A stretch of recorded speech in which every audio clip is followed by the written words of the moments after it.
Bonjour à toutes et à tous, c'est ravi de vous retrouver pour cette nouvelle édition de Sénat 360. Tout de suite, voici les titres. Journée de colère pour les surveillants pénitentiaires au lendemain de l'attaque au couteau de 2 d'entre eux dans une prison de l'Orne par un détenu radicalisé. Quelles mesures prendre? Comment gérer ces détenus identifiés? On en débattra dans notre émission. La gestion des manifestations, doublement en débat au Sénat en ce moment. Les sénateurs communistes veulent interdire les LBD connus sous le terme de flashball, alors que pour mieux encadrer les débordements, les sénateurs s'orientent vers un vote identique à celui de l'Assemblée de la loi anti-casseurs. La France doit-elle interdire fessées, gifles ou encore brimades dans l'éducation familiale? C'est la volonté des sénateurs socialistes qui dénoncent des violences éducatives ordinaires déjà interdites dans de nombreux pays. Et tout au long de cette édition, vous pouvez réagir sur Twitter avec le hashtag Sénat360.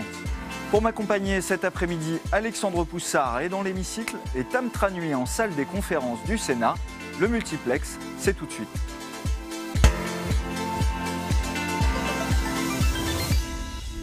Mouvement de colère des surveillants pénitentiaires au lendemain de l'attaque au couteau de 2 d'entre eux par un détenu radicalisé dans une prison de l'Orne. De nombreux établissements étaient bloqués ce matin par les personnels qui réclament des moyens et des actes. Louis Duménil. C'est une agression qui pointe les faiblesses du système pénitentiaire. En conséquence, dès mardi soir, une centaine de personnes s'est rassemblée devant la prison de Condé-sur-Sarthe, là où les 2 surveillants ont été attaqués. Suite à un appel des syndicats, ce sont jusqu'à 18 établissements bloqués mercredi. Une mobilisation pour soutenir, mais surtout pour rappeler les conditions difficiles de la profession. Agression, il y en a eu 3 hier. 2 collègues à Condé, un Château-Thierry qui a été lui aussi égorgé, 13 points de suture. Donc c'est tous les jours. Tous les jours, on a des collègues en France qui tombent sous le coup de détenus violents. Donc il faut s'occuper de ces détenus violents. C'est pas toute la population pénale, loin de là. Ils sont pas si nombreux que ça. Simplement, il faut mettre des structures adaptées avec du matériel. Une nouvelle forme de violence liée aux individus radicalisés. C'est le cas de Michael Chiolo, condamné entre autres pour apologie du terrorisme, mais qui ne faisait pas partie des détenus du quartier de prévention de la radicalisation de la prison. Un système encore en rodage. Il nous faut comprendre pourquoi, alors que l'on disposait de données de services de renseignement, pourquoi ces données n'ont pas été utilisées pour affecter ce personnel, ce détenu, dans l'un des quartiers d'affectation qui aurait pu mieux le prendre en charge. Pourquoi est-ce qu'il a pu avoir accès à une unité de vie familiale? Pourquoi est-ce que l'ensemble de ce drame s'est produit? Autre revendication, accentuer le contrôle des visiteurs. Seuls des détecteurs de métaux sont à disposition, insuffisant quand on sait que le couteau utilisé par l'assaillant était en céramique. Le gouvernement se dit ouvert aux propositions. Le président de la République l'a rappelé, en matière de mesures à imaginer ou de mise en place de nouveaux dispositifs, il n'y a pas de tabou et c'est évidemment à l'écoute des personnels pénitentiaires que doit aussi pouvoir se construire cela. 1 an après une attaque de surveillants par un djihadiste à Vendin-le-Vieil, l'histoire se répète. Une enquête a été demandée par le ministère de la Justice.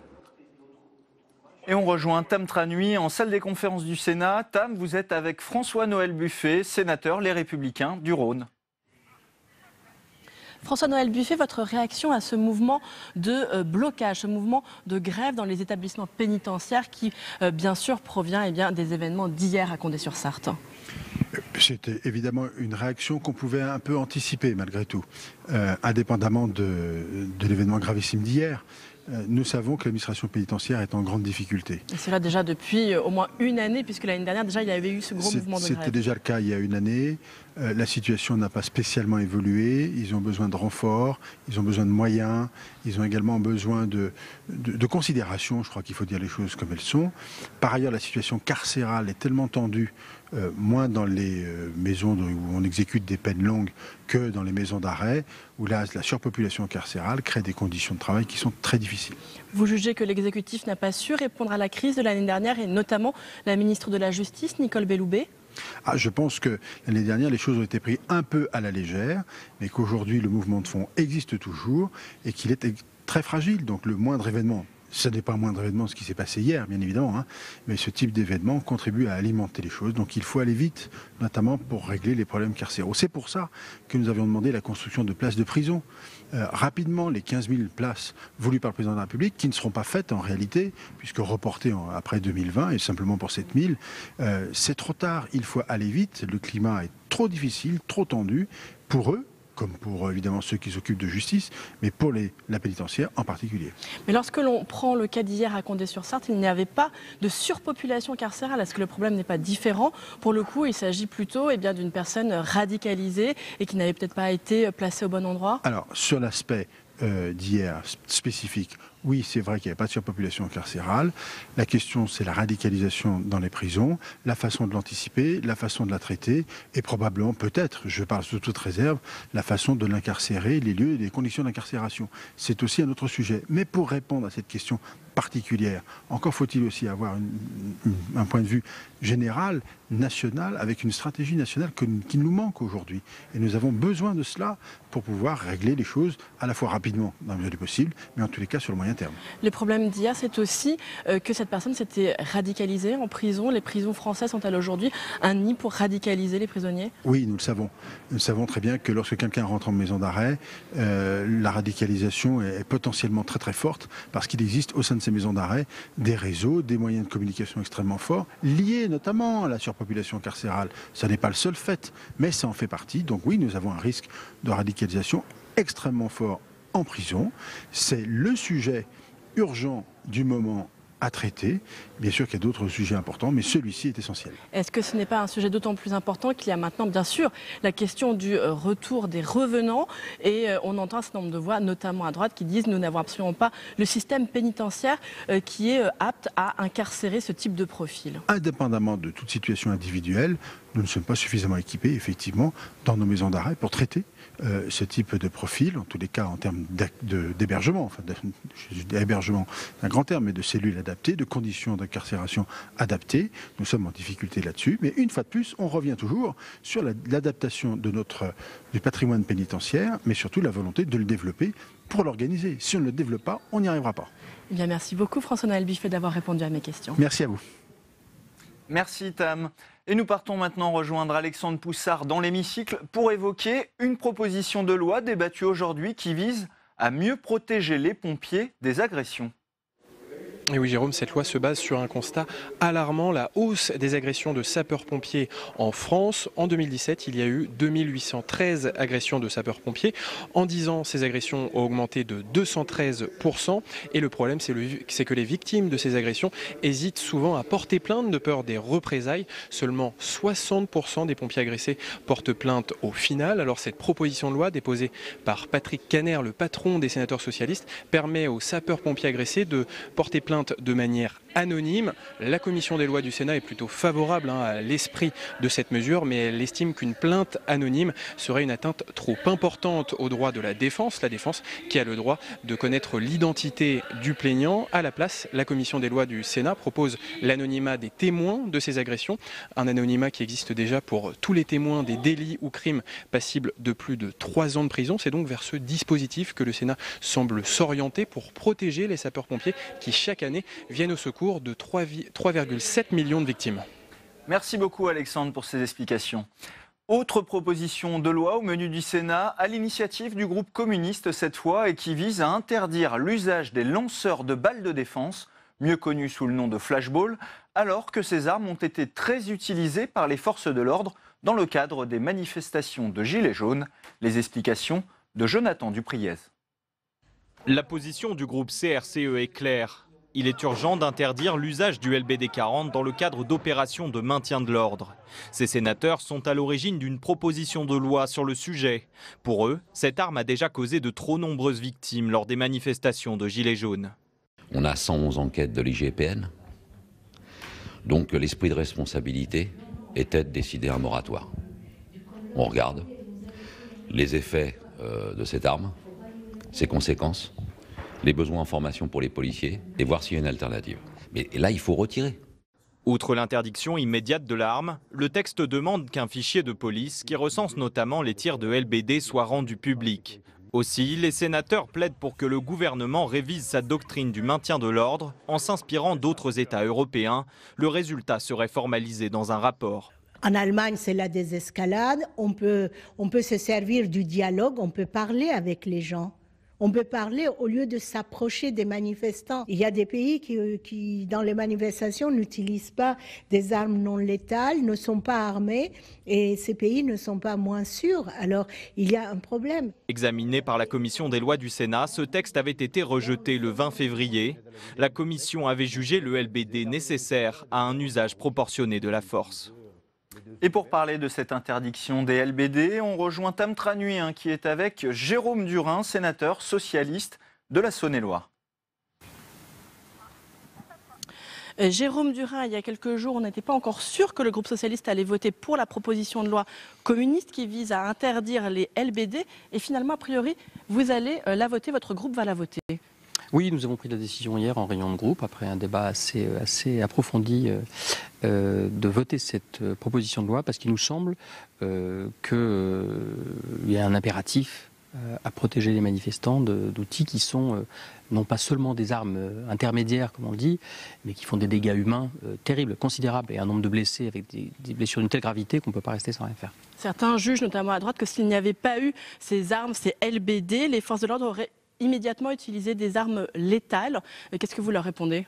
Écoutez, c'est pas comme ça que ça s'est produit, donc on pourrait faire toutes les anticipations qu'on veut, mais il n'y a aucune preuve en la matière, donc on peut inventer des choses. La réalité, c'est que il y a beaucoup de blessés, il y a des gens qui sont traumatisés, il y a des familles qui sont gravement touchées, il y a des gens qui vont rester handicapés, que cette arme, visiblement, elle est mal utilisée, il y a un sujet de doctrine d'emploi, et qu'elle est en elle-même, et le constructeur le dit lui-même, utilisée avec des balles inadaptées. Personne d'autre en Europe ne l'utilise, donc il y a un sujet, c'est inadapté. Par quoi peut-on remplacer ces LBD pour vous aujourd'hui ? Une meilleure doctrine d'emploi des forces de l'ordre dans le contexte des manifestations qu'on a connues. On voit quand même qu'il y a un sujet dans la façon dont la sécurité est organisée. Et il y a une forme de faillite dans l'organisation de la sécurité. Et les LBD, ces lanceurs de balles de défense, sont finalement l'outil par lequel on vient constater qu'il y a quelque chose qui dysfonctionne dans le maintien de la sécurité. Alors on peut toujours être dans la dérive sécuritaire. Il y a une loi anti-casseurs qui arrive la semaine prochaine. Mais peut-être qu'il faut se poser la question autrement. Comment on fait pour pacifier? Comment on organise la désescalade? Est-ce qu'il n'y a pas un autre moyen, d'autres outils? En tout cas, les LBD, ça n'est plus possible. Vous n'êtes pas les seuls à contester l'utilisation de ces armes. Il y a eu de nombreuses associations, il y a eu le Défenseur des droits. Aujourd'hui, c'est au tour de l'ONU. Et pourtant, on sent bien que l'exécutif n'est pas prêt à abandonner les lanceurs de balles de défense. Oui, mais là, on est dans un débat qui est un débat essentiellement politique. On voit qu'il y a des positionnements qui sont préélectoraux, qu'il y a une forme de droitisation sur ce sujet de l'exécutif. Les propos du président de la République lui-même, qui dit en gros, quand on va dans une manifestation, on est complice de ce qui va se passer, sont inacceptables. Tout ça ne tourne pas rond. En tout cas, ce qu'on voit, c'est qu'à la fin, après les manifestations, il y a des gens qui restent gravement abîmés. Et je pense qu'on protégerait aussi les forces de l'ordre en leur donnant un cadre d'intervention plus sécurisé, mieux adapté, une doctrine d'emploi adaptée. Au minimum, est-ce que si l'on conserve ces LBD, il faut revoir la formation des forces de l'ordre pour l'utilisation de ces armes de défense? C'est le minimum du minimum. Eh bien, merci beaucoup Jérôme Durain d'avoir répondu à mes questions. Merci Tam. Quel encadrement des manifestations? C'est l'objet de notre premier débat de Sénat 360.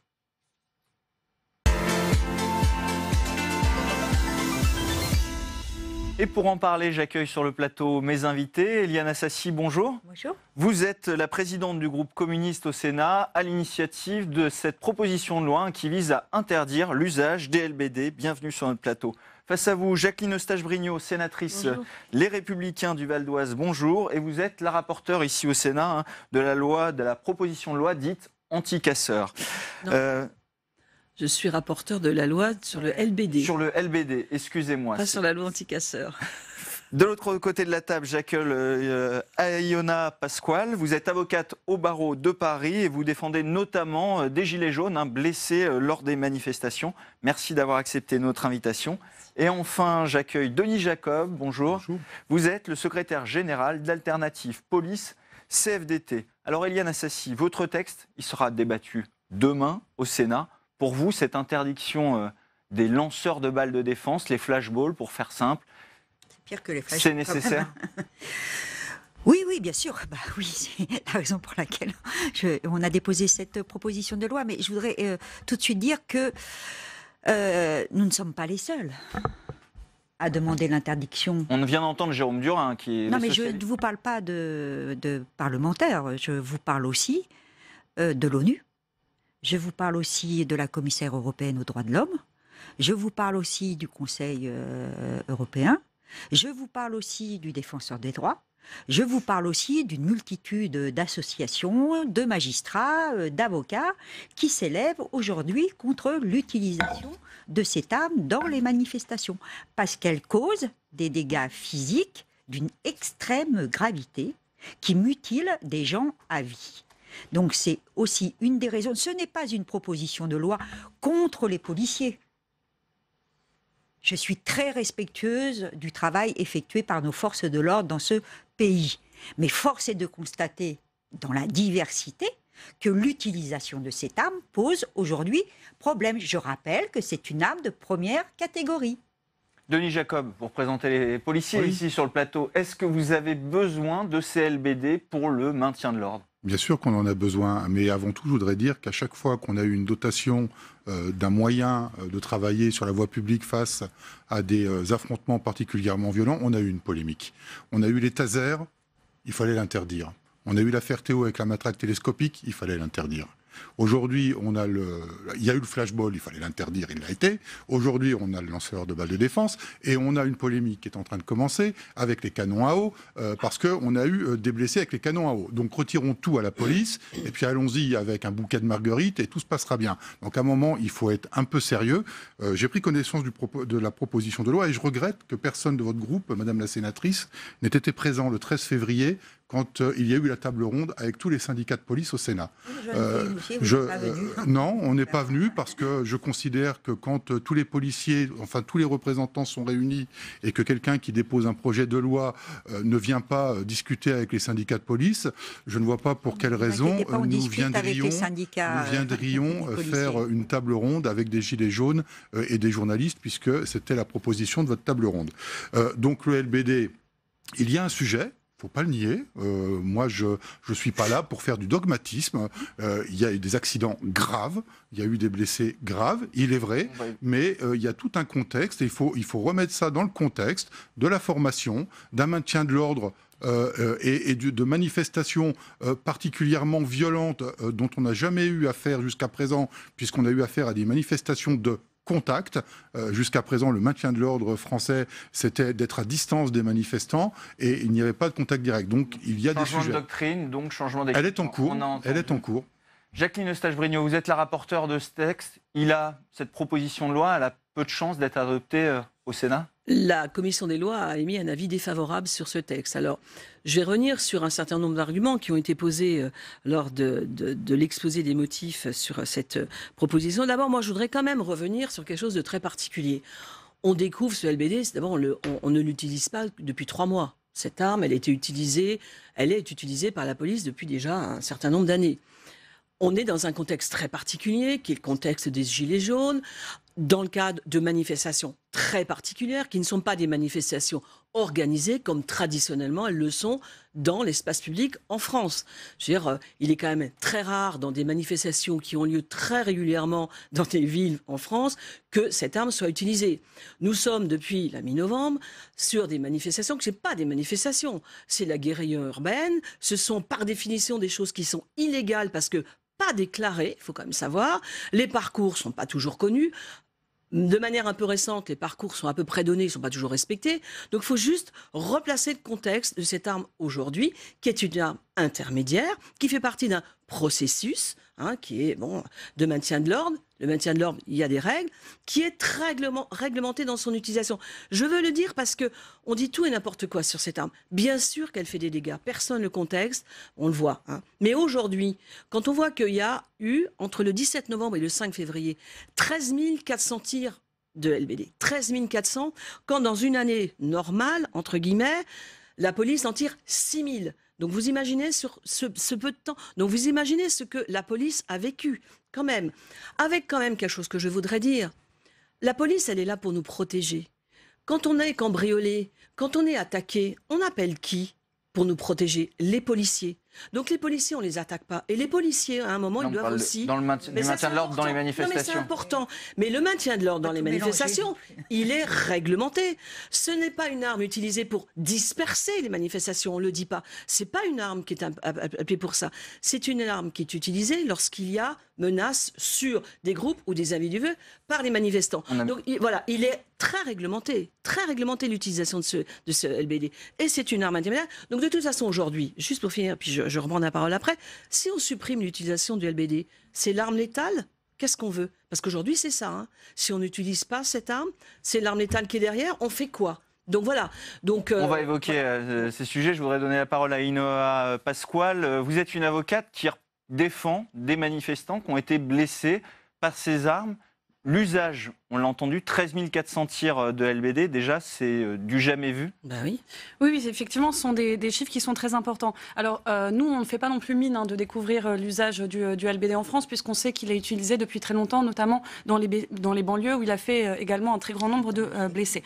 J'aimerais juste apporter 2-3 précisions à ce que vous venez de dire, et qui pour moi sont très importantes, puisque je ne fais pas de la politique, je fais du droit. Je ne peux pas vous laisser dire, madame, que les manifestations sont illégales du seul fait de ne pas avoir déclaré. Une manifestation devient seulement illégale lorsqu'elle a été interdite par un arrêté préfectoral. Ensuite de ça, le LBD, non, je ne joue pas sur les mots. Ensuite de ça, le LBD, vous le considérez comme une arme intermédiaire. Moi, j'aimerais là encore reprendre les textes et préciser aux personnes qui nous écoutent que le LBD est quand même une arme de catégorie A2 et qui relèvent donc des armes relevant du matériel de guerre. Les personnes que je défends, elles ont été gravement blessées. Plus d'une dizaine de personnes visées par des tirs de LBD que je défends aux côtés de ma consoeur de Rouen, Chloé Chalot, et qui ont été blessées dans des circonstances qui sont très différentes. Certaines ont été blessées au visage. Et donc, on va effectivement se poser la question de savoir si l'arme a été utilisée de manière conforme au texte et dans le cadre réglementaire. On rappelle qu'on n'a pas le droit de tirer... Exactement, qu'on n'a pas le droit de viser donc, au-dessus de la ligne des épaules. Mais en dehors de ces cas où effectivement il y a un réel doute sur les conditions réglementaires de l'usage de l'arme, il y a plein d'autres blessures qui ont été constatées et qui sont très graves. Et c'est pour ça que je pense qu'il est utile de préciser que le procès qui est fait au LBD n'est pas forcément le procès qui est fait aux policiers, mais qui est le procès qui est également fait à une arme.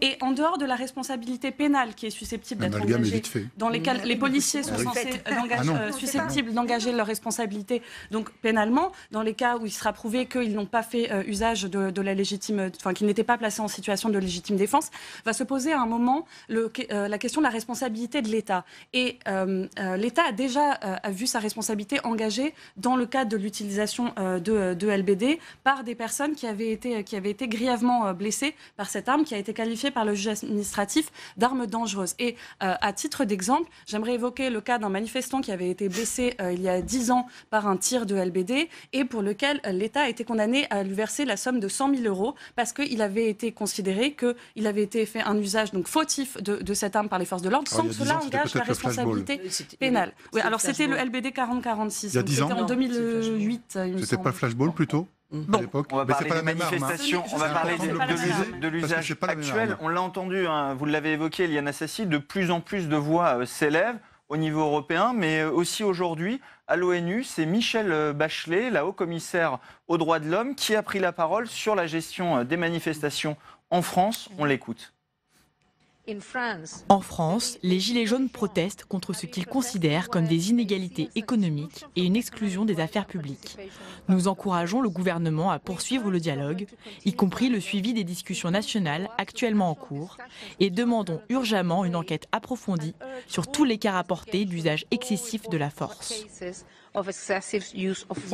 Jacqueline Eustache-Brinio, est-ce que ça ternit un peu l'image de la France? On a vu le Conseil de l'Europe, on voit aujourd'hui l'ONU s'inquiéter de la répression dans les manifestations. Est-ce que ça ternit l'image de la France? Non mais je crois que Mme Bachelet, j'ai un profond respect pour Mme Bachelet, ce qu'elle a été et ce qu'elle est.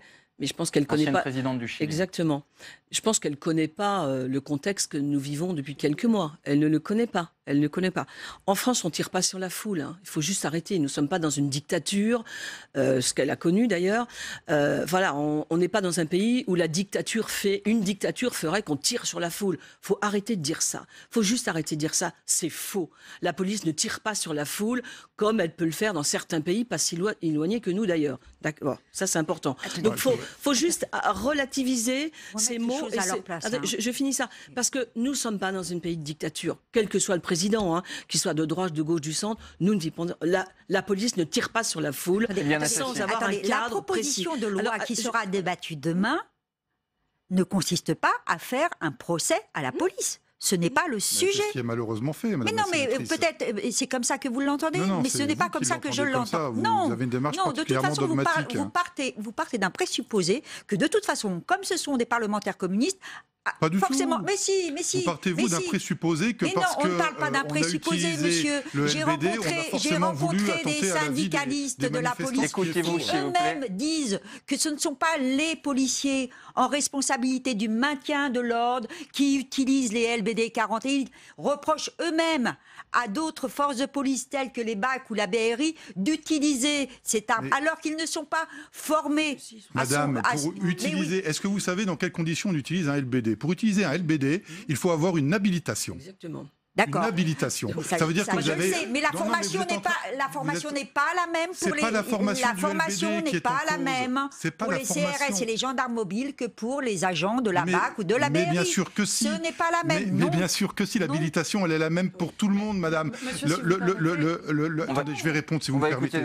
Tout d'abord, sur ce que l'ONU a dit, moi je suis désolé, on est en train de classer la France entre le Venezuela et Haïti, alors que dans les maintiens de l'ordre en France, il n'y a pas eu de mort de part de la police nationale dans le cadre des manifestations des Gilets jaunes. C'est quand même une spécificité française. Beaucoup de pays le problème qui se pose, c'est pas tant... Mais après, c'est une question de culture. La culture allemande, la culture anglaise, c'est pas la culture française. Je suis désolé. Ce qu'il faut dire, c'est qu'il y a un problème. Il faut pas le nier, je l'ai dit tout à l'heure. Il y a un problème. Mais c'est pas un problème d'utilisation de l'arme en elle-même. C'est la question de la formation au maintien de l'ordre par rapport à de nouvelles formes de violence et de manifestations sociales qui fait qu'on est en train de réécrire la doctrine d'emploi et la doctrine du maintien de l'ordre. Et ça, moi, j'en ai fait la demande dès le lendemain des incidents graves du 1er décembre. Et on est allé même plus loin au titre de la CFDT. On a demandé à ce que les policiers puissent être dotés d'armes non létales, mais vraiment non létales, qui sont des marqueurs ADN, de façon à ce qu'on puisse, a posteriori, dans le cadre d'enquête judiciaire, procéder aux interpellations. Donc il y a des solutions. Et la deuxième solution, mais moi je ne demande pas une interdiction sans faire de proposition. On peut faire un moratoire pour le moins. Vous pouvez vous demander une interdiction, mais vous ne faites pas de proposition. Et la deuxième chose que nous proposons, et j'en ai parlé sur d'autres médias, c'est de reprendre l'idée qu'il y a en Allemagne. Vous savez, quand on va procéder à une dispersion d'une manifestation, on fait des sommations. Seulement le mégaphone qu'on utilise n'est pas suffisamment puissant, et donc on voudrait des véhicules sonos comme en Allemagne, de façon à ce que le plus grand nombre soit averti que les forces de sécurité vont procéder à la dispersion des manifestants. On va évoquer les autres moyens d'encadrer ces manifestations, puisque le Sénat a voté ce matin en commission des lois le texte validant la proposition de loi anti-casseurs imaginée par Bruno Retailleau. Elle a été modifiée par l'Assemblée nationale. Le Sénat devrait finalement voter le texte dans les mêmes termes pour une application plus rapide. Les explications de Marie Brémaud. Ce serait donc le choix de la raison. La commission des lois du Sénat a voté sans aucun changement le texte revenu de l'Assemblée nationale concernant la loi dite anti-casseurs. Un choix de la raison lié au contexte, mais aussi un choix politique, car cela évite une nouvelle navette parlementaire et donc une seconde lecture. Choix politique, certes, dans la mesure où aujourd'hui nous sommes confrontés à des situations pour lesquelles nous n'avons pas de réponse immédiate, et je pense qu'un volet préventif pour appréhender au plus tôt l'ensemble de ceux qu'on appelle les casseurs communément, et plus particulièrement les meneurs, puisque c'est l'objectif de ce texte, avant une manifestation me semble cohérent, et surtout très important de le mettre en œuvre rapidement et donner aux forces de l'ordre les moyens de le faire. Il n'est donc plus possible d'amender le texte. Même si, ici, nombreux estiment que la version de l'Assemblée nationale est moins bonne que le texte initial, car jugée plus liberticide. En cause notamment l'article 2, qui permet au préfet de délivrer une interdiction de manifester durant 1 mois et sur l'ensemble du territoire. On peut avoir peur que ce soit une atteinte à la liberté, ou on peut, comme d'autres, se résigner à penser que notre démocratie doit aujourd'hui adopter des textes de cette nature. Si la sénatrice centriste a, elle, choisi de voter sans enthousiasme pour ce texte, les socialistes s'y opposent et attendent maintenant une décision du Conseil constitutionnel. Ce texte présente une constitutionnalité douteuse. Donc on attend que le Conseil constitutionnel nous dise si c'est effectivement une loi anti-casseurs ou si c'est une loi anti-manifestants. Une éventuelle censure constitutionnelle qui sonnerait comme un pied de nez à l'exécutif. Aïna Pasquale, sur ce sujet de la... Excusez-moi, j'ai écorché votre nom. Oui, c'est Aïnoa. Aïnoa, excusez-moi. Sur ce sujet de la proposition de loi anti-casseurs, est-ce que pour vous, ça va justement avec le changement de doctrine du maintien de l'ordre? Est-ce que finalement, ça fait partie d'un tout pour encadrer les manifestations? Alors, je ne sais pas si on peut vraiment mettre ça ensemble dans un même sac, si j'ose dire, mais pour moi, cette loi anti-casseurs, c'est véritablement une loi de circonstance. Je suis vraiment très étonnée de voir à quel point le gouvernement et les députés de la majorité ont changé leur point de vue sur cette proposition de loi qui, à l'origine, avait été proposée à la suite du mouvement social sur la loi travail. Je suis consternée de voir que cette loi prospère alors même que notre arsenal judiciaire est largement suffisant pour faire face aux violences et dégradations qui seraient commises en manifestation. Et j'espère très sincèrement que l'interdiction administrative de manifester sera censurée par le Conseil constitutionnel puisqu'elle porte une atteinte excessive et manifeste à la liberté d'expression collective des idées et des opinions et à la liberté d'aller venir et donc à la liberté de manifester. Je rappelle que cette proposition de loi et donc l'interdiction administrative de manifester, elle se fonde sur une justice qui est préventive, voire même prédictive, et qu'on va avoir des personnes qui vont être interdites de manifester sur le territoire pour des durées qui seront sans nul doute renouvelées de manière générique, et ça va encore se fonder sur uniquement les notes blanches du renseignement, et il sera de nouveau très difficile de contester ces interdictions devant le juge administratif, comme ça l'a été sous état d'urgence avec des mesures qui étaient similaires. Jacqueline Eustache-Brinio, cette loi, elle était pensée par Bruno Retailleau ici au Sénat, modifiée à l'Assemblée par les parlementaires En Marche, et pourtant vous allez garder les mêmes termes? Alors, d'abord, si le gouvernement avait regardé un peu plus tôt la loi Retailleau, ça ne serait pas une loi de circonstance, parce que la loi Retailleau, elle a été votée à l'automne, hein, avant la problématique des Gilets jaunes qui se pose aujourd'hui. Donc, effectivement, si on avait regardé ce texte un peu plus tôt, ce texte, il existerait, il aurait peut-être été modifié par l'Assemblée et puis revenu... Bon.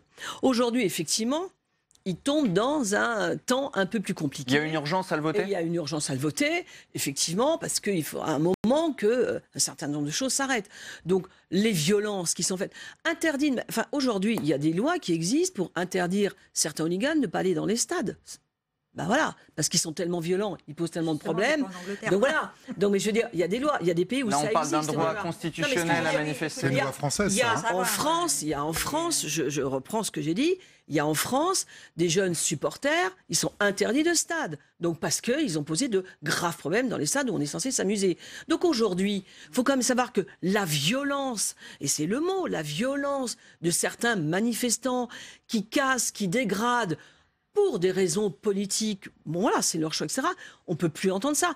Parler de tout ça aux commerçants qui vont fermer boutique là, dans les mois qui viennent, parce qu'on leur a tout cassé, parce qu'ils ne fonctionnent plus, et parce qu'on passe, certains manifestants passent le temps à tout casser avec effectivement ces visages découverts, ce n'est plus acceptable. Et cette loi, elle n'est pas partie des Gilets jaunes, elle est partie des Black Blocs, de Notre-Dame-des-Landes quand même, parce que c'est aussi de là que le texte a été réfléchi et pensé par Bruno Retailleau. Donc à un moment, voilà, Denis Jacobs, la liberté... ça va vous aider, vous, policiers, sur le terrain, cette loi? Oui, ça va nous aider. De toute façon, on a été parmi les premiers syndicats à demander justement une loi qui nous permette de travailler en amont des manifestations violentes, justement pour pouvoir procéder à des contrôles, et on l'a fait notamment le 8 décembre. Je regrette qu'on ne parle pas suffisamment assez de tout ce que peuvent prendre les policiers dans la figure, et pas uniquement des barrières de chantier, des boules de pétanque, des lanceurs de cocktails Molotov, des gens qui viennent avec des marteaux, des haches.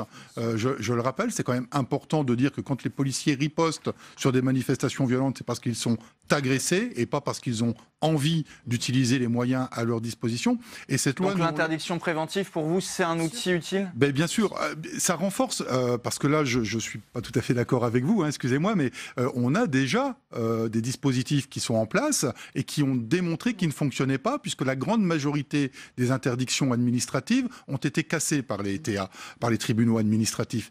Donc, nous, on aurait même souhaité que ça aille beaucoup plus loin, qu'on aille dans le cadre d'une judiciarisation de la peine, de façon à ce que quand quelqu'un est condamné pour acte violent sur une manifestation, eh bien là, il soit sous le coup d'une sanction pénale et qu'il soit interdit dans cette sanction pénale de participer à ce type de manifestation. C'est pas une atteinte à la liberté de manifester quand on condamne quelqu'un qui a attaqué des policiers pour attenter à leur vie. Ah mais si vous me permettez... Là, on évoque une décision du préfet et pas exactement. judiciaire. Donc, quand vous parlez des contrôles, et je suis tout à fait d'accord avec vous, plein d'objets ont pu être saisis dans les contrôles, mais ces contrôles-là sont déjà permis par les dispositions législatives actuelles, puisque le procureur de la République peut ordonner des contrôles dans certaines zones. Donc ça, je ne vois pas pourquoi ça aurait à être dans la nouvelle loi et à être mis dans les mains du préfet. Parce qu'on a le fichage en plus. Oui, mais sur la judiciarisation, pardon, effectivement, elle existe aussi là déjà. Les personnes qui sont condamnées pour des faits de violence ou de dégradation en manifestation peuvent voir leur peine assortie d'une peine complémentaire d'interdiction de manifester. Donc ça, c'est déjà dans l'arsenal judiciaire qui existe. Donc il n'y avait pas besoin d'aller plus loin pour vous. On n'a pas besoin d'aller plus loin. Là, quand on dit que... Enfin, moi, il y a quelque chose que je ne comprends pas. C'est que d'une part, vous avez M. Castaner qui dit non, ce ne sera pas attentatoire à la liberté de manifester, ça ne va concerner que 200 personnes. Et de l'autre côté, on nous dit c'est très urgent, il faut absolument que ce soit voté parce qu'il y a énormément de violence et de dégradation en manifestation et que ça concerne 5000 personnes. Moi, je ne vous suis plus, en fait. Enfin, je n'arrive pas très bien à comprendre qui est censé être visé par cette loi-là. Éliane Assassi, on n'a pas entendu Éliane Assassi sur cette proposition de loi anti-casseurs.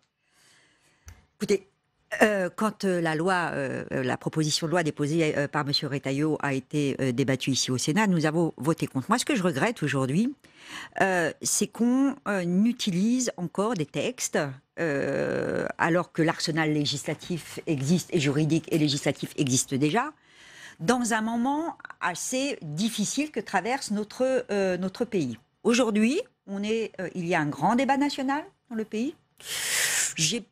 J'en ai fait quand même quelques-uns. J'ai pas le sentiment que la question de la sécurité et des violences que l'on condamne bien évidemment dans les manifestations soit parmi les premières questions que nos concitoyennes et nos concitoyens se posent. Et on détourne en fait le débat sur des questions qui sont liées en fait à comme dans d'autres temps, ce qu'on appelait des lois émotionnelles, de circonstances, etc.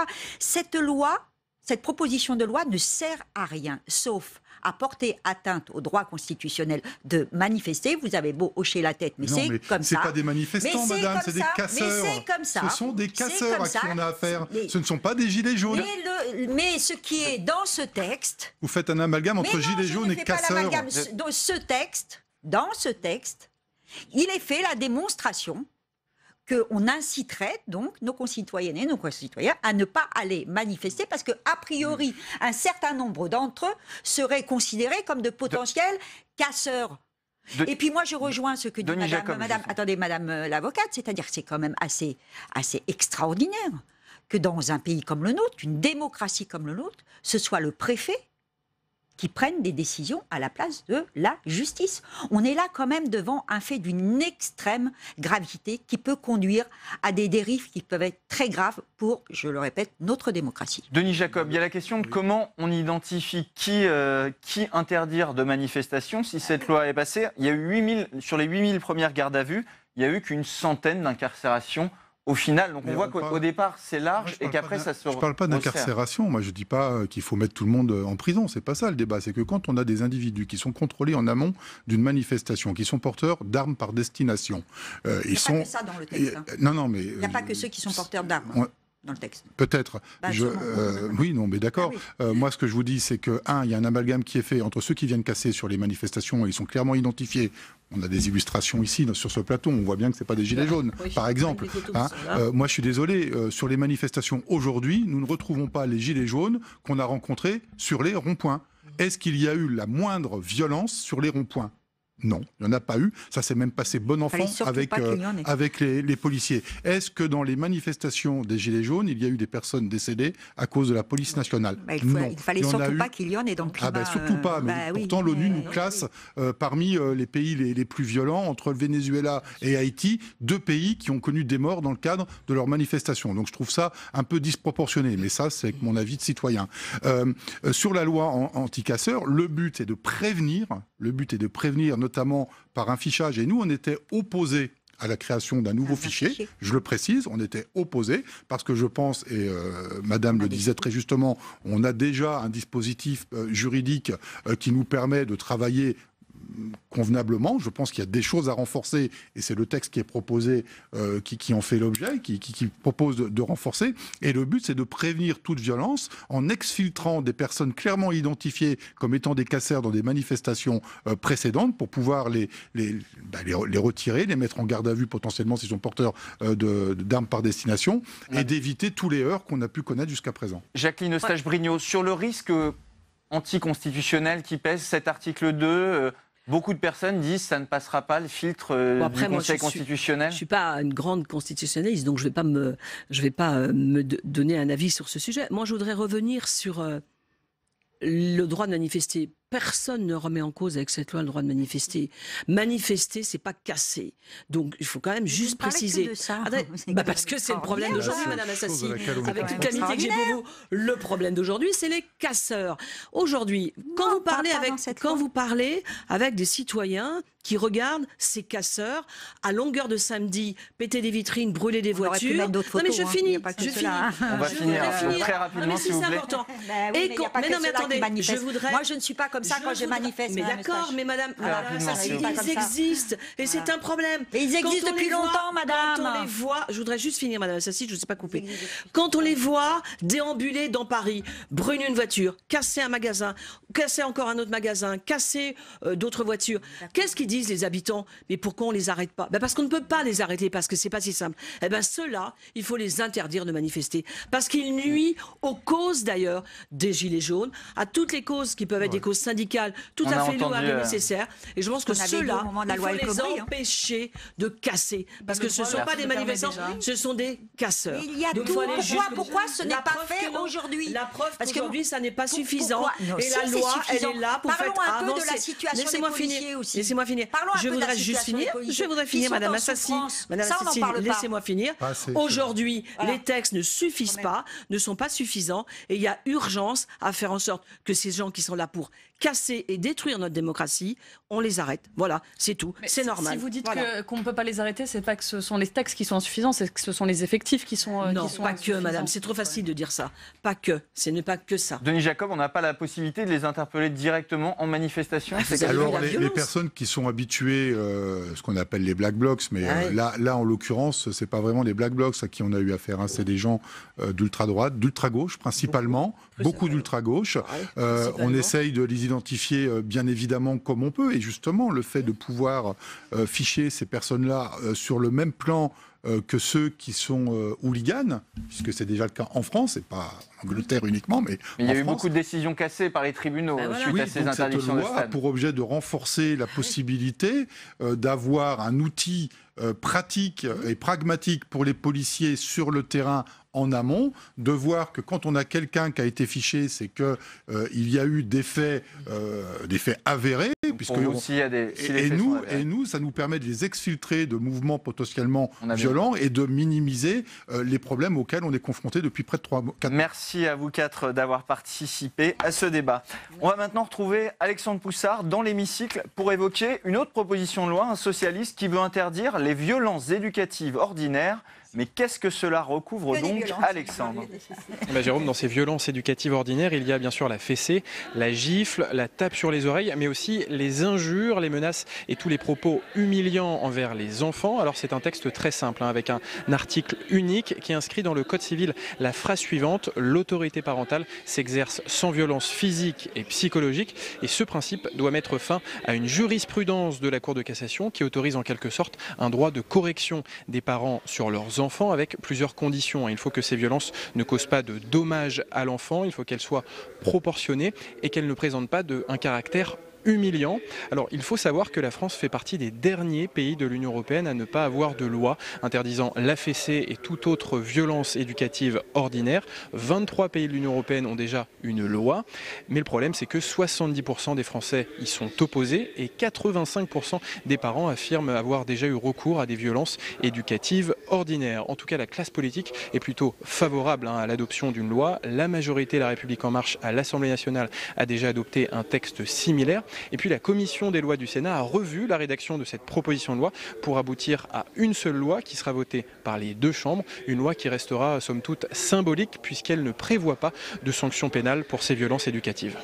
Merci beaucoup Alexandre. Et pour poursuivre sur ce sujet, on rejoint Tam Tranui qui est avec Céline Boulay-Espéronnier, sénatrice de Paris, rattachée au groupe Les Républicains. Oui, Céline Boulay-Espéronnier, quelle est votre position sur cette proposition de loi qui vise à interdire les violences éducatives ordinaires? On parle de violences aussi bien physiques que psychologiques.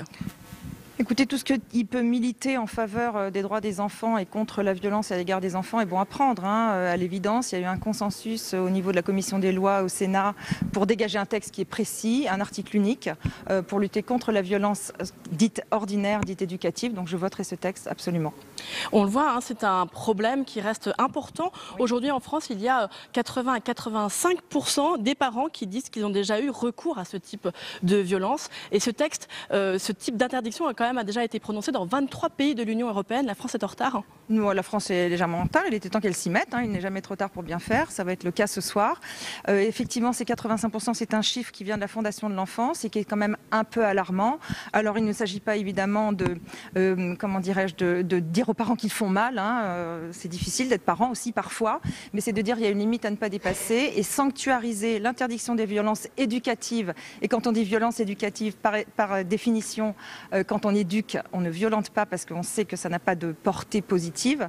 Sanctuariser ça dans le Code civil, c'était à mon avis une bonne chose. Ça fixe une norme et ça crée une dynamique. Oui, il y a besoin d'une norme. Il y a quelques années déjà, on parlait de ces propositions de loi anti-fessée pour dire vite. Et à l'époque, c'était un petit peu considéré comme gadget dans l'hémicycle. Aujourd'hui, vous direz que c'est différent. On voit qu'il y a un consensus qui se crée. Il y a un consensus qui se crée parce qu'on voit bien la limite. Quelle est la limite qu'il y a, notamment dans la jurisprudence, entre donner une fessée, une simple fessée, et puis après que ça soit répétitif et que ça se transforme en violence. C'est important. Et en maltraitance. Et en maltraitance, évidemment. Alors évidemment, après, c'est tous les acteurs qui doivent s'y mettre pour détecter les comportements à risque.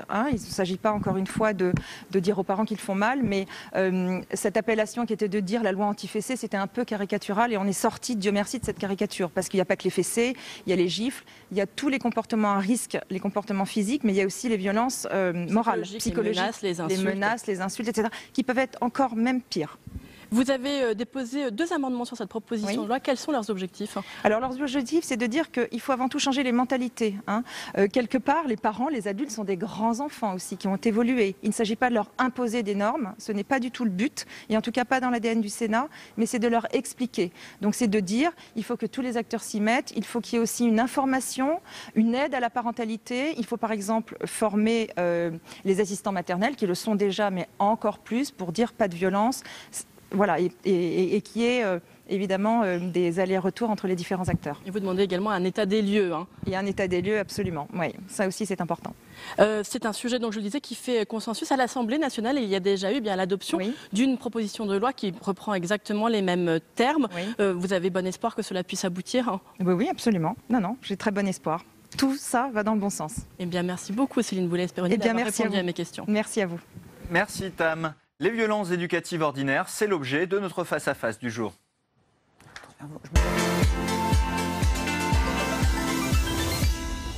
Et pour en parler, j'accueille sur le plateau Laurence Rossignol. Bonjour. Bonsoir. Vous êtes sénatrice socialiste de l'Oise, ancienne ministre des Familles et l'initiatrice de cette proposition de loi ici au Sénat. Pour vous, il était temps de mettre fin à ces pratiques et à ce droit de correction qui existait encore dans notre droit. Et c'est aussi parce que j'étais ministre de l'enfance, pas simplement des familles, que j'ai porté cette proposition de loi qui est une cause que j'ai moi-même défendue lorsque j'étais en responsabilité.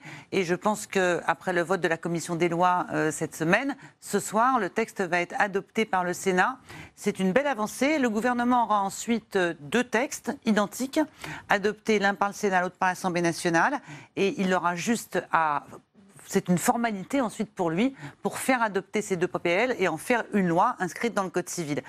Puisque c'est dans le Code civil qu'on va inscrire l'exercice de l'autorité parentale sans violence physique ni psychologique, ça fait partie des articles qui sont lus au moment du mariage. Donc les futurs parents ou les déjà parents, parce que entendront que au même titre qu'ils se devront fidélité, secours et assistance, ils devront exercer l'autorité parentale ensemble, sans violence physique ou psychologique. Justement, il y a les violences physiques, ce qu'on connaît le plus, la fessée, la gifle, mais il y a aussi les violences psychologiques, peut-être plus insidieuses. Cette proposition de loi, elle vise à couvrir l'ensemble de ces violences. Elle vise à couvrir l'ensemble de ces violences. Alors, comme j'étais aussi ministre des droits des femmes, je suis capable de faire... Ça m'a aidé à faire... à avancer dans une approche globale des violences intrafamiliales, celles dont les femmes sont victimes au sein de la famille par leur conjoint, leur ex-conjoint, et celles dont les enfants sont victimes par leurs parents. Et effectivement, la question des violences psychologiques qu'on a identifiées déjà pour les femmes, puisqu'on a on a de l'avance en fait pour lutter contre les violences faites aux femmes par rapport aux violences faites aux enfants, elle va aussi être prise en compte pour les enfants. C'est quoi une violence psychologique? C'est l'humiliation, c'est les insultes, c'est des punitions d'enfermer un enfant dans une cave, dans un placard. C'est une violence psychologique également. Et l'idée de ce texte, c'est de dire à la société, c'est un texte de société, on peut élever des enfants sans les frapper, sans les humilier, sans dégrader leur confiance en eux. Est-ce que cette violence, elle a des conséquences sur ces futurs adultes? Alors absolument. D'abord, les violences physiques et psychologiques érodent la confiance en soi. Je dis souvent pour les violences physiques, imaginez-vous quelqu'un qui mesure 4 fois votre taille, que vous aimez, et qui vient vers vous, et qui vous menace avec une grande main. Vous seriez terrifié. Eh bien, un enfant, il est terrifié. Et il est d'autant plus terrifié que les parents, c'est l'objet d'amour de l'enfant. Et c'est assez, contre-intuitif, et en même temps évident, que de se dire, on ne peut pas à la fois lutter contre la violence dans une société, et en même temps admettre l'idée qu'on peut exercer la violence sur un enfant. Personne n'a jamais démontré, bien au contraire, qu'un enfant comprenait mieux ce qu'il n'avait pas compris, ou obéissait mieux quand il avait désobéi, quand on le frappe. Est-ce que la France est en retard dans ce domaine? On a entendu 23 pays de l'Union européenne ont déjà adopté des textes similaires. Bien sûr que la France est en retard, puisque la lutte contre les violences ordinaires est inscrite dans la Convention internationale des droits de l'enfant. Le Conseil de l'Europe soutient cette démarche. Effectivement, nous sommes un pays qui a traîné des pieds. Votre papier précédent évoquait un sondage, mais qui date de 2015, qui disait que 70% des Français étaient favorables au droit de correction. Je pense que si on faisait le sondage aujourd'hui... Vous pensez que les mentalités changent très vite dans ce domaine? Très vite, je ne sais pas, quand on voit notre retard par rapport aux autres, en tous les cas, elles évoluent parce que moi j'avais fait le choix aussi d'en parler, de lever le tabou et d'expliquer pourquoi aux parents il ne faut pas frapper les enfants, ça ne produit rien de bon. Il faut se mettre dans la tête d'un petit enfant, à qui on explique par exemple que dans la cour de récréation, il ne peut pas régler ses conflits à coups de poing avec ses copains. C'est pas comme ça qu'on règle les conflits. Mais qui, en même temps, à la maison, on lui explique à l'inverse qu'on va le frapper pour régler un conflit avec lui. C'est très perturbant pour un enfant, donc il faut expliquer ça aux parents. Et il faut expliquer que les punitions corporelles et les humiliations ne peuvent pas être une méthode éducative. C'est surtout ça. Vous parlez des mentalités qui évoluent chez les Français. Ça évolue aussi dans le champ politique. À l'époque de votre texte, la droite s'y était opposée. On vient d'entendre une des représentantes de la droite sénatoriale. Et visiblement, là, cette fois-ci, il y aura une quasi-unanimité. Oui, moi je m'en réjouis, c'est-à-dire qu'effectivement, la droite parlementaire vit pas en dehors du monde. Quand la société évolue, elle évolue avec. Donc aujourd'hui, la droite du Sénat a décidé de ne pas s'opposer à cette proposition de loi, de la soutenir, de la faire voter. C'est une excellente chose, d'autant plus que, je crois qu'il y a des raisons aussi parfois personnelles. Philippe Bas, qui est le président de la commission des lois, a été ministre chargé de la protection de l'enfance sous Jacques Chirac. Et une des difficultés qu'il a dû rencontrer, comme moi j'ai rencontré, c'est comment vous pouvez émettre des messages de protection de l'enfance sans dire qu'il ne faut pas frapper un enfant. C'est difficile d'expliquer. À partir de tel seuil de coups ou d'humiliation, c'est un enfant qui est en danger. Mais alors, en dessous, vous pouvez y aller, vous pouvez taper. Moi, j'ai jamais su faire ça. Donc, le message le plus simple, en termes de prévention des violences faites aux enfants... C'est l'interdiction. Non, ce n'est pas une interdiction. On n'est pas dans le code pénal. On est dans le code civil. On dit l'autorité parentale s'exerce sans violence. Ce n'est pas un interdit sanctionné pénalement. C'est de donner un message. On dit on proscrit dans l'éducation les violences éducatives. Le droit de correction n'a plus lieu d'être aujourd'hui. Certains dénoncent une immiscion dans le champ privé, familial, où finalement il y aurait la possibilité de faire un peu comme on le souhaite. Vous répondez quoi à ça ? Je réponds que c'est un argument que j'ai déjà entendu. Quand on a commencé à parler des violences faites aux femmes, il y avait une phrase qui disait « Crie moins fort, les voisins vont t'entendre ». Parce que déjà, on considérait que ce qui se passait derrière la porte des foyers ne concernait que la famille et que les couples dans lesquels les femmes étaient victimes de violences de la part de leur conjoint, ça ne regardait pas la société. Aujourd'hui, plus personne ne pense ça. Eh bien, on évolue et on commence à ne plus penser ça. De toute façon, l'État, déjà, s'immisce dans l'éducation des enfants. Déjà, il y a des limites à la liberté éducative. On est obligé d'instruire ses enfants, par exemple. On ne peut pas décider qu'on n'instruira pas ses enfants.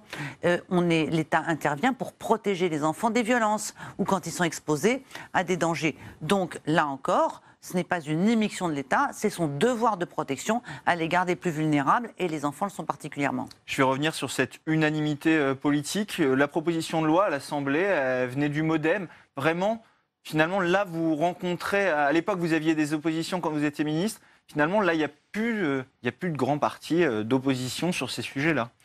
Non, oui, effectivement, il n'y a plus de partis qui décident de s'opposer, plus de partis qui défendent le droit de correction des parents, plus de partis qui disent « moi je suis élu pour défendre le droit de taper les enfants ». Ça n'existe plus. C'est une belle évolution. Et puis je pense aussi qu'on se rend compte que la violence globale de notre société, on peut peut-être la prévenir en travaillant à la base. En agissant sur l'éducation. Un enfant qui a été victime de violence a des plus grands risques d'être soit par la suite lui-même un auteur de violence, soit d'être une victime de violence. Parce que quand on a appris à un enfant qu'il fallait le mot qui me vient est un peu qu'il fallait baisser la tête et supporter les coups. À quel moment de sa vie il considère qu'il ne doit plus supporter les coups et relever la tête? On a bien entendu votre message. Merci Laurence Rossignol d'être venue nous parler de votre proposition de loi.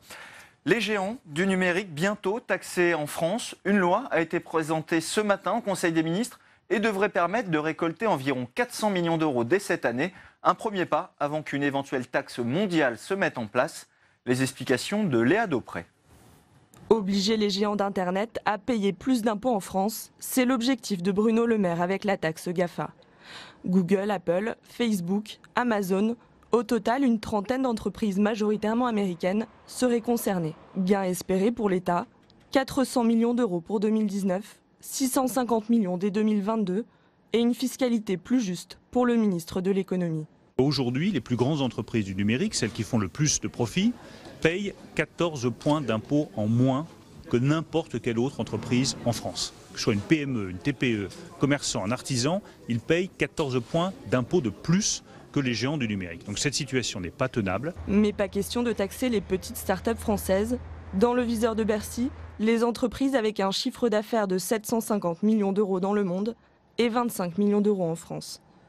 Leurs activités numériques, comme la publicité, la vente de données ou l'intermédiation, seront taxées à hauteur de 3%. En 2017, le sénateur communiste Éric Bocquet avait proposé un amendement pour taxer ces grandes entreprises. Il critique aujourd'hui une mesure qui ne va pas assez loin. Aujourd'hui, annoncer 500 millions de produits d'impôts avec cette taxe GAFA, on est très très loin du compte.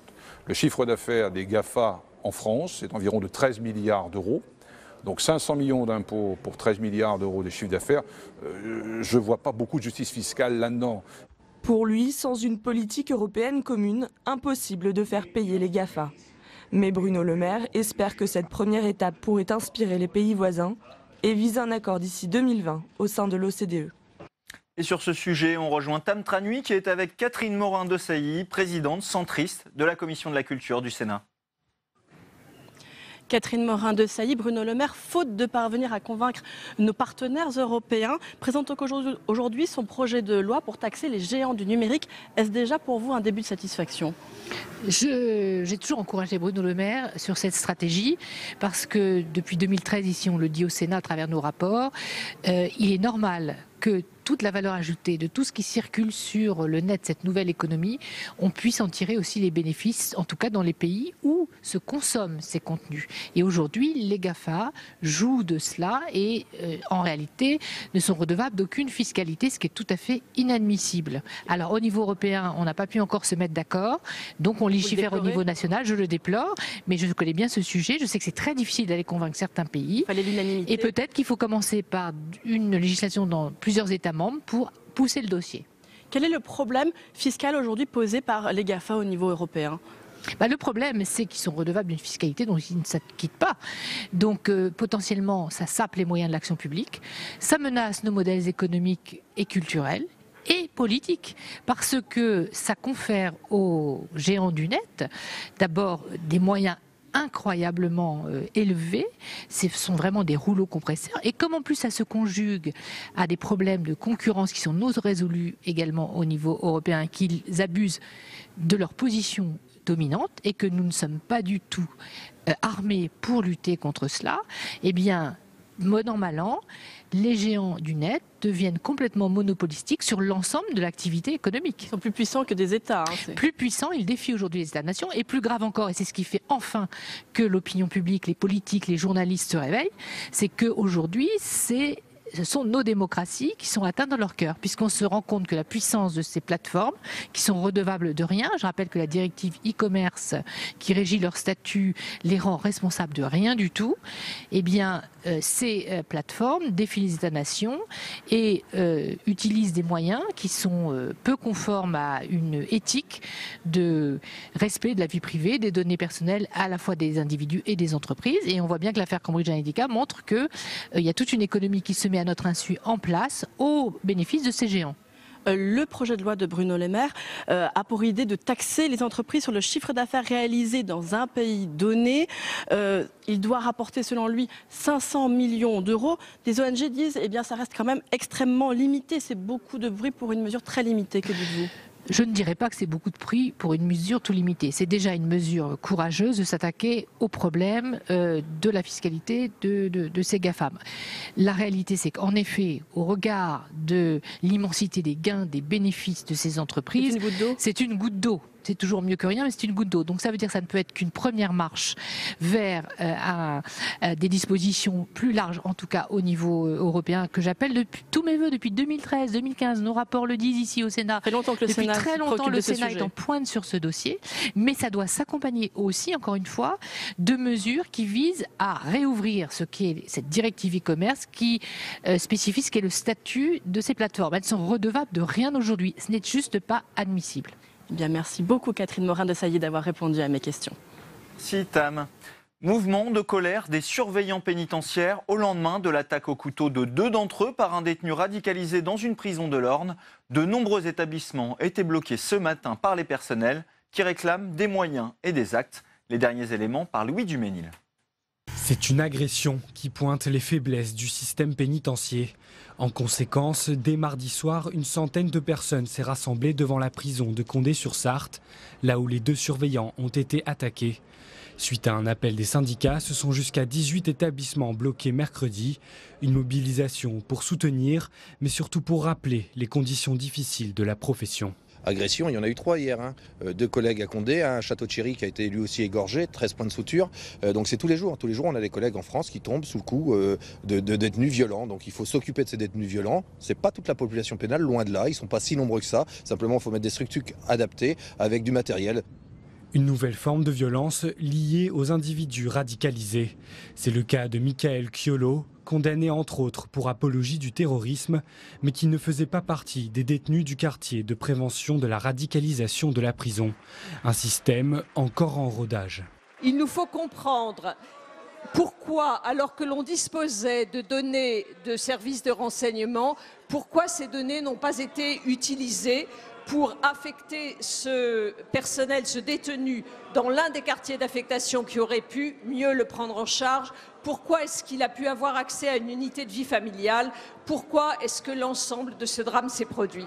Autre revendication, accentuer le contrôle des visiteurs. Seuls des détecteurs de métaux sont à disposition, insuffisants quand on sait que le couteau utilisé par l'assaillant était en céramique. Le gouvernement se dit ouvert aux propositions. Le président de la République l'a rappelé, en matière de mesures à imaginer ou de mise en place de nouveaux dispositifs, il n'y a pas de tabou et c'est évidemment à l'écoute des personnels pénitentiaires que doit aussi pouvoir se construire cela. 1 an après une attaque de surveillants par un djihadiste à Vendin-le-Vieil, l'histoire se répète. Une enquête a été demandée par le ministère de la Justice. Quels moyens pour les prisons et quelles mesures contre les détenus radicalisés? On en parle tout de suite dans notre second débat de Sénat 360.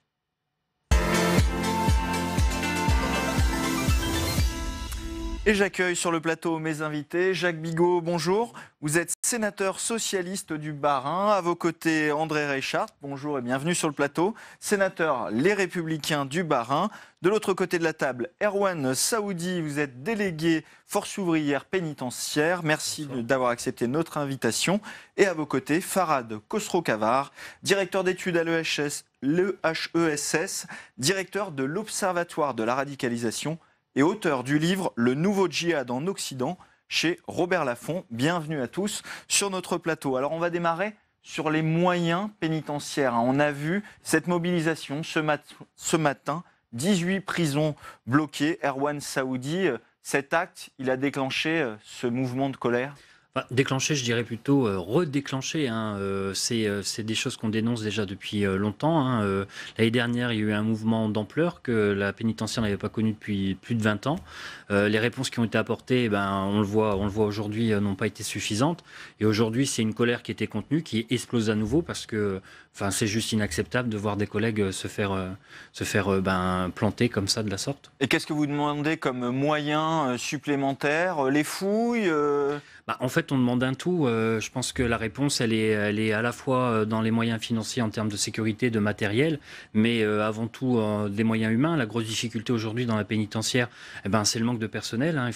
La première des sécurités qu'on pourra mettre face à ces phénomènes-là, c'est une présence plus forte et plus fine sur le terrain. Aujourd'hui, le surveillant pénitentiaire fait le strict minimum puisqu'il est débordé. Jacques Bigot, on vient de voter au Sénat une loi pour les moyens pénitentiaires, de la justice. Est-ce que finalement, il y a les moyens de contrôler tous ces détenus? Il faut d'abord rappeler, et c'est le cas de cet individu, qui est un criminel, qui a quand même tué un monsieur de 89 ans, dans des conditions absolument ignobles, et pas pour des motifs terroristes ou radicaux. C'est un criminel dangereux, violent, et une violence qui remonte à loin. Et donc c'est effectivement des gens qui sont condamnés à perpétuité, qui sont des gens violents, qui doivent être encadrés par les personnels pénitentiaires. Et on oublie ça. On a l'impression que la prison, on enferme les gens, la société est contente, tout le monde est content, et l'administration pénitentiaire doit se débrouiller tout seul, et on ne lui donne pas les moyens. Et effectivement, il y a besoin de plus de personnel, il y a besoin aussi d'orienter les gens différemment. Alors la prison qu'on est sur est une prison effectivement d'une des plus sécuritaires, mais là aussi, il faut du personnel en compétences et en nombre. Et quand la ministre pose la question des unités familiales, il faut aussi mesurer combien, à un moment donné, pour éviter la violence, il faut arriver quand même à traiter ces gens de manière à ce qu'ils aient encore des contacts avec l'extérieur. Il y a aussi de l'humanité à mettre dans un monde très déshumanisé. Donc je pense que oui, il y a sans doute des moyens à donner en personnel et aussi en technique pour sécuriser, notamment sur le contrôle.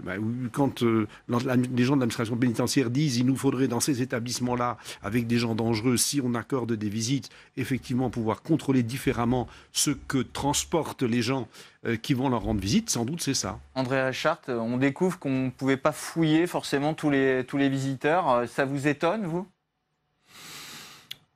Vous savez que la législation sur la fouille remonte à une loi pénitentiaire qui a maintenant 10 ans. Faudrait la changer ? Alors, elle a déjà été changée, d'ailleurs, en 2016 déjà. Dans le mauvais sens. Pardon ? Dans le mauvais sens, un peu.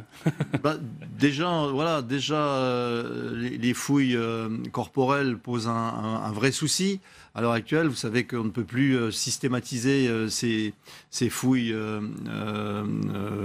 générales, comme on les appelle, fouilles intégrales, voilà, c'est comme ça qu'elles s'appellent. On ne peut pas les systématiser, ça a été revu à la baisse pour différentes raisons, tenant lieu notamment, pour autant que je sache, à la Cour européenne des droits de l'homme, qui a demandé à ce que ce soit modifié en ce sens.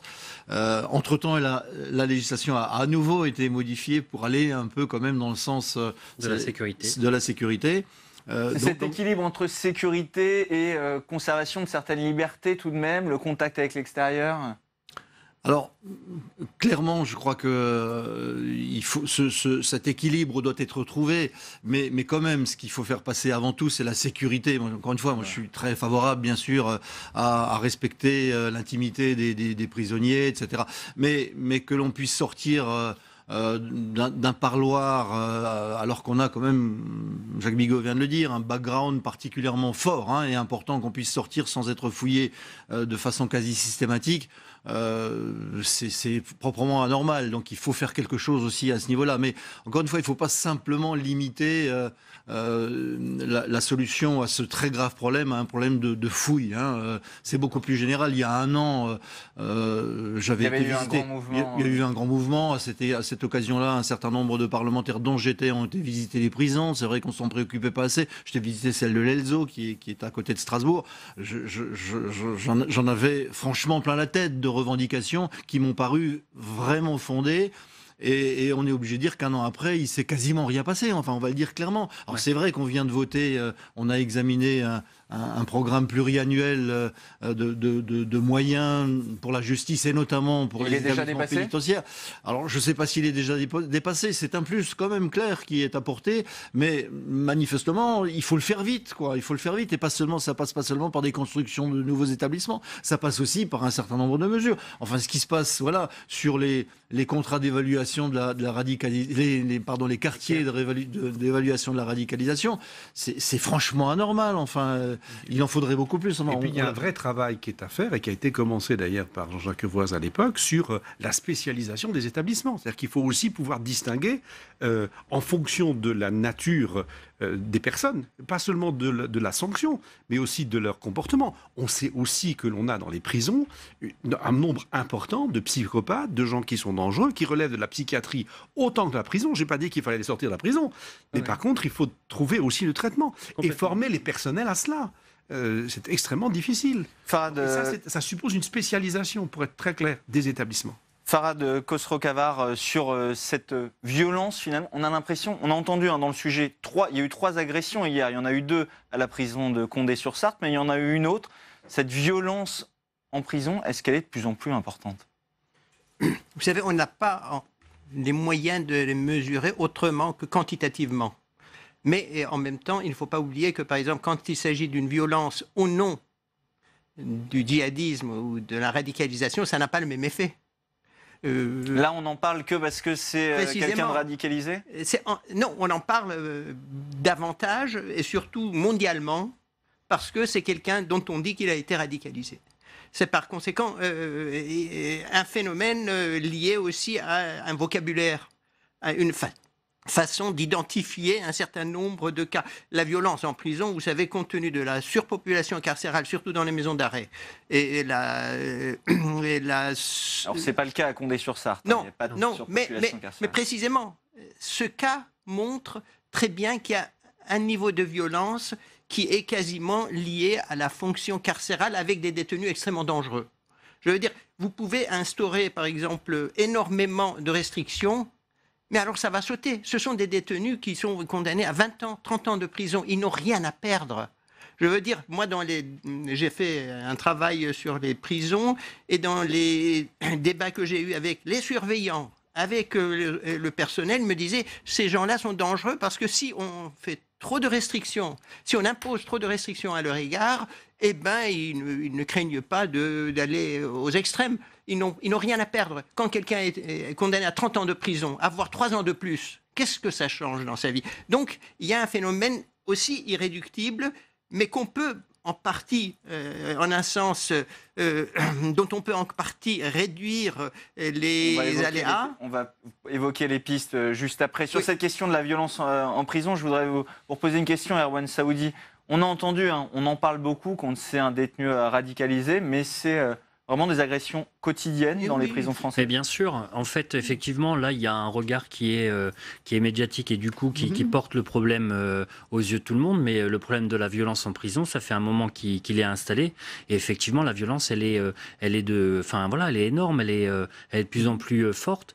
Et donc, effectivement, il y a les personnes qui ont des longues peines. Mais aujourd'hui, la violence, elle est aussi en maison d'arrêt sur des gens qui ne sont pas encore jugés ou des gens à courte peine. Enfin, c'est sociétal. Les jeunes qu'on incarcère aujourd'hui, qui n'ont pas du tout de repères, vivent dans la violence et ne s'expriment que par la violence. Et aujourd'hui, nous, face à ça, on est démunis en termes de personnel et de matériel pour y faire face. On forme même plus nos personnels puisqu'on est incapable de pouvoir les détacher une journée puisqu'on en a besoin tous les jours. C'est un tout et c'est quelque chose qui est latent depuis des années. Et aujourd'hui, on est vraiment à un point de retour. Il faut faire quelque chose d'urgent et de fort. Alors, André Reichardt, ce détenu, il était considéré comme radicalisé. Pourtant, il n'était pas dans cette unité qui était spécifiquement dédiée à ces détenus dans la prison. Il faut mieux gérer cette question de la radicalisation, déradicaliser en prison. Certainement. Je discutais avec mon voisin en face, ça fait 30 ans ou presque que monsieur parle de radicalisation dans les quartiers, etc., et en prison. Le phénomène nouveau, c'est que maintenant, cette radicalisation en prison se traduit aussi par des actes terroristes très forts, comme on vient de le voir. Ce détenu, cette radicalisation, elle s'est faite en prison. Elle s'est faite en prison, tout à fait. Mais on sait d'ailleurs que la radicalisation, à l'heure actuelle, se fait beaucoup par Internet, mais aussi surtout par la prison. C'est d'ailleurs une des raisons pour lesquelles ce qu'on appelle les revenants, ou les encombrants, comme les appellent quelques-uns, les revenants... les djihadistes partis en Syrie. Et qui pourraient revenir, puisque, comme vous le savez, les Kurdes... qui ont d'autres problèmes, ont demandé à ce qu'effectivement les pays reprennent leurs djihadistes nationaux. Si ces gens reviennent en prison dans les conditions actuelles en France, ça va essaimer, on le voit bien. Et ceux-là auront en plus, ça va être très grave, parce que j'ose le dire, ça risque d'être très grave. Pour faire quoi, un isolement total de ces détenus? Vous avez compris que ces gens auront une gloire de djihadistes véritables largement supérieure entre guillemets, à la gloire qu'ont ceux qui sont à l'heure actuelle en prison et qui n'ont pas été en Syrie. Donc c'est vraiment très très grave. On est à la croisée des chemins là sur ce plan-là. Alors sur le plateau, vous êtes 2 sénateurs du Bas-Rhin, donc de l'Est de la France. On se pose la question de savoir, l'Est de la France est connu quand même pour ces phénomènes de radicalisation. Ce matin, notre invité de la matinale de Territoire d'Info, c'était Laurent Hénard, le maire de Nancy, et il a évoqué cette spécificité. On l'écoute. C'est clair que parce que nous sommes une région de passage, évidemment qu'il y a des mouvements de radicalisation sûrement plus forts que dans d'autres régions intérieures, on va dire. Nous, on a en plus une particularité qui est d'être tourné vers l'Est, avec, vous le savez, les fameuses filières tchétchènes, qui créent une radicalisation mêlée à la criminalité. Alors de ce point de vue-là, avec le préfet, en tout cas en Meurthe-et-Moselle, on a un travail transparent, moi je tiens à le dire, mais c'est parce que le préfet a décidé de travailler ainsi, et je crois qu'il faut aller plus loin dans l'association des élus locaux, on l'a déjà dit. Jacques Bigot, spécificité de l'Est de la France, c'est dans une prison d'Épinal qu'il se serait radicalisé au contact de Cherif Chekhat, le terroriste de Strasbourg. On parle de Mulhouse, on parle d'Épinal, etc. Mais notons d'abord que l'auteur de ces faits, condamné pour crime, était aussi quelqu'un qui était très intéressé par le système nazi et qui s'est attaqué, la victime pour laquelle il a été condamné si lourdement, est un résistant qui sortait d'un camp de concentration.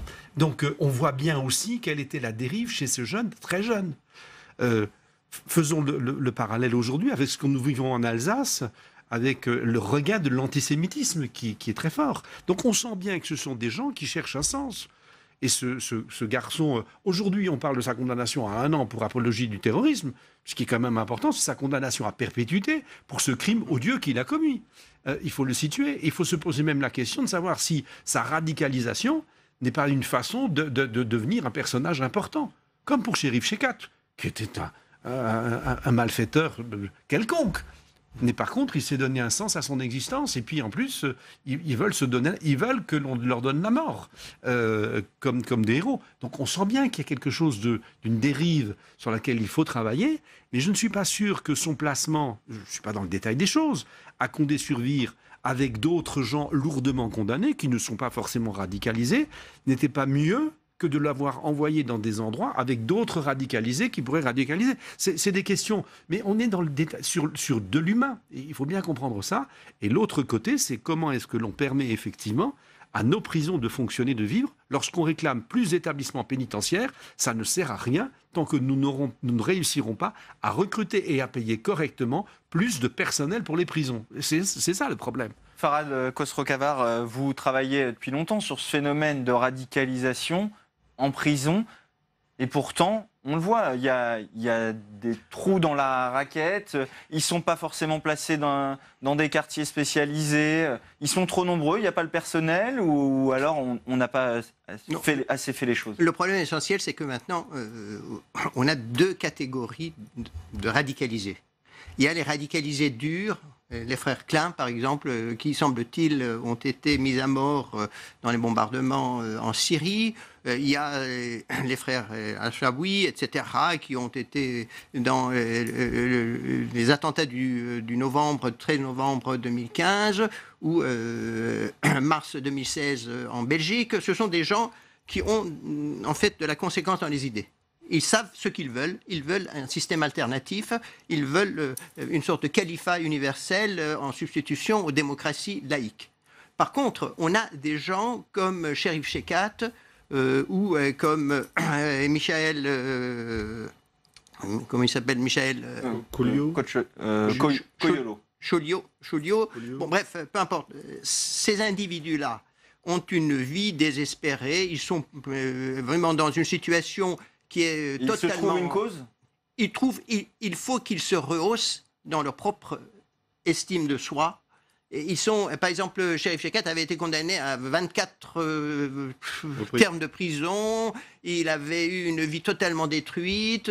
Il voulait être martyr, d'ailleurs. Il disait il ne voulait pas faire le djihad, il voulait être martyr, il voulait mourir. De même que Michael, aujourd'hui, avec sa femme, ils ont dit qu'il voulait mourir. Il ne voulait pas se rendre.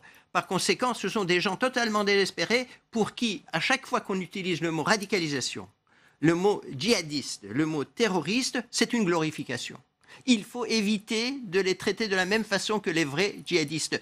Moi, je les ai appelés les djihadistes dans ce livre métaphorique, mais saltimbanques, vraiment des gens, de faux djihadistes dans un article dans Le Monde. Bref, moi, je crois qu'il ne faut pas trop utiliser le mot djihadiste ou radicalisé, parce que c'est devenu une sorte d'expression, je veux dire, inflationniste.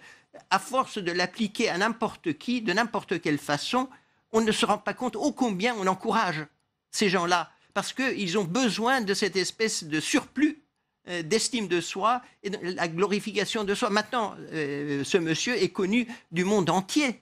C'est devenu, c'est ce que j'appelle... Finalement, il aurait obtenu ce qu'il souhaitait. C'est ce que j'appelle le star system. Le star system djihadiste marche par cela. Et donc, il faut être très discret dans l'emploi du mot radicalisé, etc. Dans son cas, il a fait une sorte de, je veux dire, de mise en scène de Bataclan, avec quelques détenus. Et là... C'est ce qui lui avait valu une deuxième condamnation. Une condamnation d'1 an. Donc radicalisé sur le tard, c'est ce que vous voulez dire.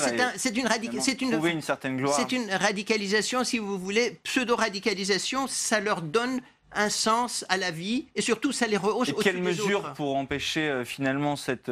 Il faut les traiter de faits divers. Il ne faut, dans le cas des frères Klein par exemple, ou de Mera, ces gens-là sont de vrais djihadistes. Ils savent ce qu'ils veulent et ils sont impitoyables et ils tuent comme ils... Dans le cas de Cherif Shekat, il a trouvé un pistolet du 19e siècle. Ou, par exemple, Belloul, le Tunisien... On a bien entendu finalement des djihadistes de circonstance. C'est des djihadistes de circonstance et en même temps des djihadistes, si vous voulez, qui se donnent un air de djihadiste pour pouvoir se donner une sorte de notoriété universelle. Erwan Saoudi, sur les solutions pour vous, personnel pénitentiaire, ces détenus signalés, puisqu'il ne faut pas dire radicalisés, qu'est-ce qu'on en fait? On les coupe du reste de la prison? Nous, notre proposition, elle va dans le sens de monsieur le sénateur. C'est vraiment la classification des établissements de 1 à 5, en ayant un établissement 1 pour des primos, des gens des lits routiers ou des choses comme ça, jusqu'à 5. On est sur de l'ultra sécurisé, où là, justement, on met vraiment les moyens coercitifs pour les encadrer, avec du personnel, avec... éventuellement, pas de visite, pas de contact avec l'extérieur pour les plus dangereux. Donc, la visite, ça c'est quelque chose qui reste à voir, mais effectivement en tout cas la personne qui vient visiter, qu'elle soit également elle fouillée, et en fait on a un problème dans l'administration pénitentiaire, c'est qu'on a du mal on a beaucoup de dogmes et on a beaucoup de mal avec la sécurité. À un moment donné, nous on est pour par exemple les pistolets à impulsion électrique, pour les équipes cynotechniques. On s'est fait taxer souvent de Guantanamo, des choses comme ça. Mais en fait, il ne faut pas avoir d'a priori sur la sécurité. Je pense qu'aujourd'hui, il faut classifier, il faut doser la sécurité, pas pour l'ensemble du parc pénitentiaire national, mais sur certains établissements, mettre le paquet, tout simplement. On a bien entendu vos propositions pour réformer ce système pénitentiaire sur cette problématique particulière. Merci à tous les 4 d'avoir participé à ce débat. Et on repasse voir Alexandre Poussard dans l'hémicycle, puisqu'il va nous parler d'une proposition de loi qui vise à favoriser l'engagement associatif. Expliquez-nous, Alexandre. Et oui, Jérôme, et dans le débat sur cette proposition de loi, les sénateurs ont créé un congé payé de 3 jours pour tous les salariés qui sont par ailleurs bénévoles dans une association. Ces 3 jours de congé seront payés par l'employeur. C'est un amendement du sénateur Les Républicains Michel Savin qui a pris l'exemple des syndicalistes qui ont déjà 12 jours de congé pour se former. Et la formation, c'est aussi un enjeu pour le monde associatif. Écoutez Michel Savin. Tout à l'heure, Monsieur le Ministre, vous avez parlé de disponibilité, de compétences, de responsabilité personnelle, mais aussi, on l'a vu, de fautes de gestion qui peuvent se produire dans les associations. Donc on voit bien qu'il y a une nécessité de formation et donc il faut passer de la parole aux actes. Et cet amendement permettra au moins aux associations et aux bénévoles de pouvoir se former dans de bonnes conditions. Et cette proposition de loi centriste pour l'engagement associatif qui a été adoptée par le Sénat prévoit également d'atténuer la responsabilité financière des dirigeants d'associations. En cas de mauvaise gestion des comptes, les magistrats seront plus cléments avec ces dirigeants d'associations compte tenu de leur caractère bénévole. Merci beaucoup Alexandre pour ces explications. C'est déjà la fin de cette édition. Merci à vous de l'avoir suivi. À 18h30, vous retrouvez Oriane Mancini pour l'émission On va plus loin. Excellente suite des programmes sur les chaînes parlementaires.